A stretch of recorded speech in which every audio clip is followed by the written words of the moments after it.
നോമ്പ് തുറക്കുന്ന സമയത്തേക്ക് നല്ലൊരു അടിപൊളി സ്നാക്കായാലോ ഇന്ന് വെറൈറ്റി ടേസ്റ്റിൽ ഒരു അടിപൊളിയായിട്ടാട്ടോ ഇന്ന് കാണിക്കാൻ പോകുന്നത്. നല്ല ടേസ്റ്റാണ് ഇത് കഴിക്കാനായിട്ട്. അപ്പോൾ ഇതെങ്ങനെയാണ് ചെയ്തെടുക്കുന്നതെന്ന് കണ്ടു നോക്കിയാലോ. അപ്പോൾ അതിന് വേണ്ടിയിട്ട് ആദ്യം നമുക്കൊരു 100 ഗ്രാം ചിക്കന് ചെറിയ പീസായിട്ട് കട്ട് ചെയ്തെടുത്തിട്ടുണ്ട്. അതിലേക്ക് 1 ടീസ്പൂൺ ഇഞ്ചി വെളുത്തുള്ളി പേസ്റ്റും 1 ടീസ്പൂൺ കാശ്മീരി മുളക് പൊടിയും 1/4 ടീസ്പൂൺ മഞ്ഞൾപ്പൊടിയും ആവശ്യത്തിന് ഉപ്പും ചേർത്തിട്ട് ഇതുപോലെ നന്നായിട്ടൊന്ന് മിക്സ് ചെയ്തെടുക്കുക. എന്നിട്ട് നമുക്കൊരു പാനിലേക്ക് 1 ടേബിൾ സ്പൂൺ ഓയിൽ, സൺഫ്ലവർ ഓയിലാട്ടോ ഒഴിച്ച് കൊടുത്തിട്ടുള്ളത്. അതിൽ ഇതൊന്ന് ഫ്രൈ ചെയ്യാനായിട്ട് വെക്കാം. ഇങ്ങനെ ഷാലോ ഫ്രൈ ചെയ്തെടുത്താൽ മതി. പിന്നെ അതിലേക്ക് നമുക്ക് 1 ടേബിൾ സ്പൂൺ ബട്ടർ ചേർത്ത് കൊടുക്കാം. നമ്മൾ ബട്ടർ ചിക്കൻ മസാല ആ ഒരു രീതിയിലാണ് കേട്ടോ ഈ ഒരു സ്നാക്ക് റെഡിയാക്കി എടുക്കുന്നത്. പിന്നെ അതിലേക്ക് 1 സവാള പൊടിയായിട്ട് അരിഞ്ഞത് ചേർത്ത് കൊടുക്കാം. ഒരു ചെറിയ തക്കാളി ഇതുപോലെ ചെറുതായിട്ട് കട്ട് ചെയ്തതും ചേർത്ത് കൊടുക്കാം. 1 പച്ചമുളക് കീറിയത് ചേർത്ത് കൊടുക്കാം. എന്നിട്ട് എല്ലാം കൂടെ നന്നായിട്ടൊന്ന് മിക്സ് ചെയ്തിട്ടൊന്ന് വഴറ്റിയെടുക്കാം.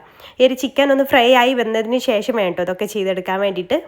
പിന്നെ അതിലേക്ക് 1 ടീസ്പൂൺ കാശ്മീരി മുളക് പൊടിയും 1/4 ടീസ്പൂൺ ഗരം മസാല കൂടെ ചേർത്ത് കൊടുക്കുന്നുണ്ട്.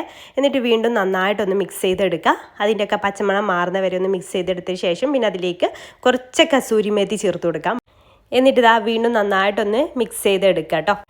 ഇനി ഇതിലേക്ക് കുറച്ച് മല്ലിയില കൂടെ ചേർത്ത് കൊടുക്കുന്നുണ്ട്.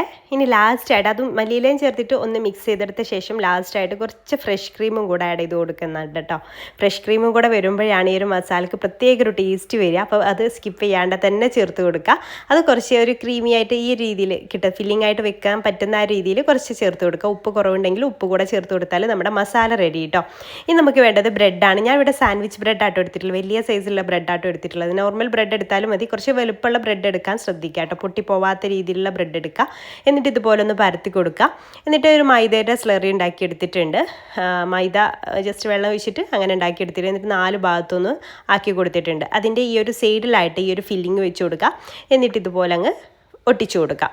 ഇതുപോലെ എല്ലാം ചെയ്തെടുക്കുക കേട്ടോ. ഇത് അത്യാവശ്യം വലിയ സ്നാക്ക്. ഇത് ഒരെണ്ണം കഴിച്ചാൽ തന്നെ നമുക്ക് വയറ് കറിയും കേട്ടോ. അത്രയും വലിയ ബ്രെഡാണ് ഞാൻ എടുത്തിട്ടുള്ളത്. പിന്നെ 2 മുട്ടയും അതിലേക്ക് കുറച്ച് പാലും ഉപ്പും 1/4 ടീസ്പൂൺ കുരുമുളക് പൊടിയും ചേർത്തിട്ട് അതൊന്ന് മിക്സ് ചെയ്തിട്ട് മിക്സാക്കി എടുക്കുക. എന്നിട്ട് ഈ ഒരു ബ്രെഡ് നമുക്ക് അതിലൊന്ന് ഡിപ്പ് ചെയ്തിട്ട് ബ്രെഡ് ക്രംസിൽ കോട്ട് ചെയ്തിട്ടാണ് ഇത് ഫ്രൈ ചെയ്തെടുക്കുന്നത്. ബ്രെഡ് ക്രംസിലോ അല്ലെങ്കിൽ നമുക്ക് കോൺഫ്ലേക്സിലോ ഒക്കെ കോട്ട് ചെയ്തെടുക്കാം കേട്ടോ. അപ്പോൾ അതാ ഇതുപോലെ നമുക്ക് അതിൽ ഡിപ്പ് ചെയ്തിട്ട് ബ്രെഡ് ക്രംസിൽ കോട്ട് ചെയ്തെടുക്കാം. ഇങ്ങനെ എല്ലാം ഒന്ന് ചെയ്തെടുത്തതിന് ശേഷം കുറച്ച് ഓയിലൊന്ന് ചൂടാക്കാൻ വെച്ചിട്ടുണ്ട്. ഇനി നമുക്കിത് ഫ്രൈ ചെയ്തെടുക്കാം. പെട്ടെന്ന് തന്നെ ഫ്രൈ ചെയ്തെടുക്കാം കേട്ടോ. ഒരു ഹൈ ഫ്ലെയിമിൽ ഇട്ടാൽ തന്നെ തിരിച്ചു മറിച്ചിട്ടിട്ട് പെട്ടെന്ന് തന്നെ കോരിയെടുക്കാം. നമുക്ക് ഉൾഭാഗത്തൊന്നും വെന്ത് കിട്ടേണ്ട ആവശ്യമൊന്നുമില്ലല്ലോ. പുറത്ത് മാത്രം ഒന്ന് ക്രിസ്പി ആയിട്ട് വെന്നാൽ മതി. ഓവറായിട്ട് ചൂടായി കരിഞ്ഞു പോകാതിരിക്കാനും ശ്രദ്ധിക്കാം കേട്ടോ. അപ്പോൾ ഇതുപോലെ ഒന്ന് ഫ്രൈ ചെയ്തെടുത്ത് നമുക്ക് കോരിയെടുക്കാം. ഈ ഒരു മസാല ഫില്ലിങ് വെച്ചിട്ട് നമുക്ക് സമൂസയൊക്കെ റെഡിയാക്കി എടുക്കാം കേട്ടോ. നല്ല ടേസ്റ്റാണ് ഈ ഒരു മസാല. ട്രൈ ചെയ്ത് നോക്കാത്തവർ എന്തായാലും ഒന്ന് ട്രൈ ചെയ്ത് നോക്കൂ കേട്ടോ. അടിപൊളിയാണ്. ഈ ഒരു ബ്രെഡിലേക്ക് ഈ ഒരു ഫില്ലിങ് വരുമ്പോൾ പ്രത്യേക ടേസ്റ്റ് ഉണ്ട് കേട്ടോ. അപ്പോൾ ഇതുപോലെ നമുക്ക് ബാക്കിയുള്ളതെല്ലാം ഒന്ന് ഫ്രൈ ചെയ്തെടുക്കാം. സംഭവം അടിപൊളിയാണ്. ഉള്ളിൽ നല്ല സോഫ്റ്റ് ആയിട്ടുള്ള ആ ഒരു ക്രീമി മസാലയും നല്ല മൊരിഞ്ഞ സ്നാക്കും കൂടെ ആകുമ്പോൾ പൊളിക്കൂല. അടിപൊളിയാണ് കേട്ടോ.